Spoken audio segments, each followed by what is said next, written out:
Tired of those pesky hairs that just won't go away? Have you waxed, yanked, tweezed, sugared, shaved, threaded, but still can't seem to get your fuzz to flee? Are you ready to say goodbye to your 5 o'clock shadow once and for all?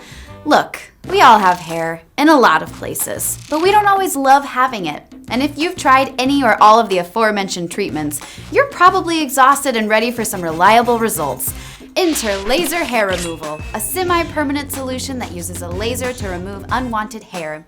People usually use this treatment on their legs, armpits, upper lip, chin, and the bikini line. But honestly, if you've got especially stubborn hair on the tops of your feet or stomach, those are fair game too. The only place that's a no-go is the general eyelid area, because when you think about it, lasers near your eyeballs seem like the worst idea ever. Laser is actually an acronym for light amplification by stimulated emission of radiation.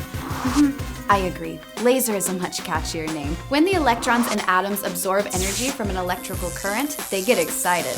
Ugh. Just like when anyone gets excited, the electrons move to a higher energy orbit around the atom's nucleus. When they return back to their ground state, they emit photons, little particles of light.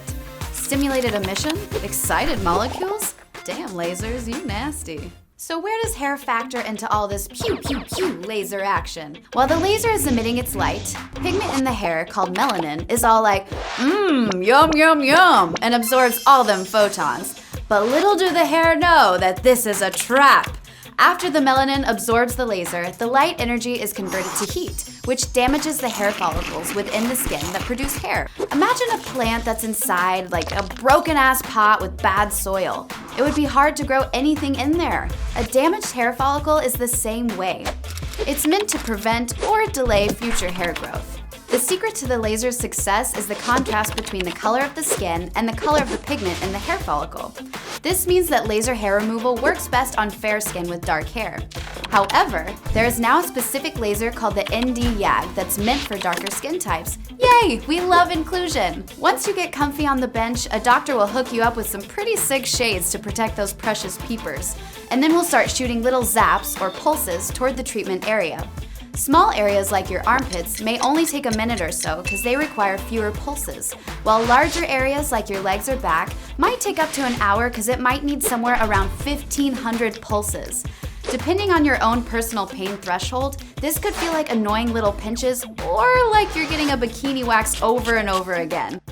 Like most of our attempts to rid ourselves of hair, you'll need a few sessions to really see and feel the long-term effects.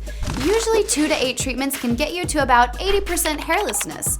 But is it over then? Ha ha ha! Of course not! How often you need to go back for touch-ups depends on the hair growth of that particular area. If it's the upper lip, an area where hair grows quickly, you might need another treatment in as little as 4 weeks. And unlike waxing or threading, it'll take some time for the hair to fall out. The small print here is that there are some potential side effects during pre- and post-treatment care. The most common are skin irritation and pigment changes in the hair. The laser could also darken or lighten the skin, usually just temporarily though. Skin lightening typically happens to people who didn't avoid sun exposure before or after. If you're interested in laser hair removal, please see a board-certified doctor in a specialty like dermatology or plastic surgery. Even doctors need additional certification since laser hair removal isn't taught in medical school. Much like that Forever 21 top or your summer camp fling, laser hair removal doesn't last forever. So if you decide you want to start rocking a full bush in your pits or bikini area again, you can. Though results might last for years, laser hair removal doesn't guarantee that hair growth is truly canceled. But when it does regrow, it's usually finer and lighter in color. Laser hair removal is like sending an eviction notice to your hairs to vacate the premises immediately. It lets your hair know it's not welcome around these parts, and that if it shows its face again, you'll fire the lasers! Pew, pew.